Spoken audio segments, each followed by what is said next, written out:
So we are now only about a month away from the start of hurricane season, and the National Hurricane Center has upgraded some of its products to better communicate risk.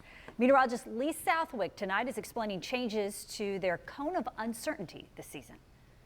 We all know what the hurricane forecast cone is. You see it constantly during an active tropical storm or hurricane. It depicts where the center of the storm is heading and how strong it will likely be. The National Hurricane Center is getting more accurate at predicting where the center of the hurricane will go, and that is allowing the forecast cone to be thinner this year. So we had a pretty successful year for forecasting track in 2024. We set record low errors on average. So as those numbers come into the calculation and we drop off the earlier year, the cone is going to be about 5% smaller. It is important to remember the cone shows only where the center of the storm could be. So a thinner cone shows a more precise forecast of where the eye of the hurricane is going to go. It doesn't tell you where the impacts are going to be. Messaging can get messed up as the cone gets thinner and more precise because people think they're in the clear if the cone isn't over their area.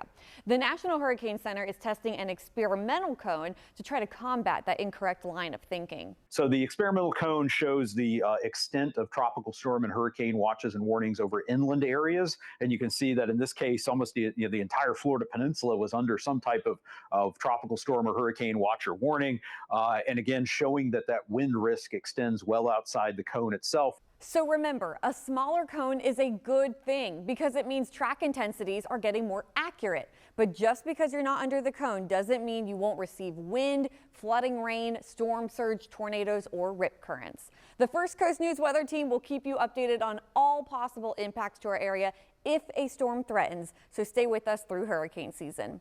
I'm meteorologist Lee Southwick. First Coast News on your side.